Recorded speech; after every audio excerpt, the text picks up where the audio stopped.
we have been concentrating in our stewardship program on this story of these two on the road to Emmaus. And after listening to the sermon today, I actually took notes and everything. I mean, I always take mental notes, Pastor Jeff, don't get me wrong. But I wrote some of these things down so I can steal them for later. But one of the things that I've kind of now starting to pick up on is this interesting idea. As these two are on this road, and they've gone through this moment of, I think it's fair to say, trauma. They've lost someone close to them and their worldview has fallen apart. These are people not only in the midst of conflict and instability, but at a life-changing moment of their life, maybe even a faith crisis.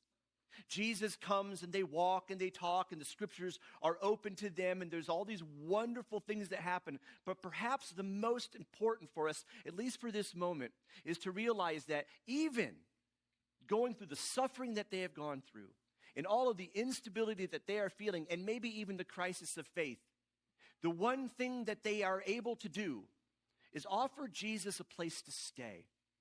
They feed him, and they welcome him, and they provide him shelter. And I think that's just a wonderful image, especially from our sermon today. Despite how difficult their world and their life is, they still are able to testify to God's love through their actions. And so as we consider the ways that we offer ourselves to the world, I would really want to lift up for you the ways that you testify to God's love in a world that sometimes doesn't feel so loving. The ways that you reach out to people and the ways that you make the world a better place, even if it doesn't always make the world a better place. You have this opportunity, this wonderful gift. Today, we concentrate on the T in Ignite. We've thought about what it means to invite Christ into our lives. We've thought about what it means to grow into the Word. We've thought about what it means to nurture our communities and invest in our mission. And now we consider what it means to testify to our faith, not always necessarily through words, but also through deeds of love. And that these are your opportunities to be stewards of God's gift. So we would just simply ask you, where do you have opportunities, especially this week, to testify to your faith, not only in this week, but in the days and years to come?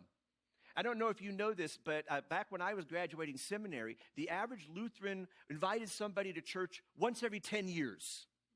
You know, and I kind of thought of that, well, that's how you testify. You know, you stand up on a street corner, you tell everybody about God.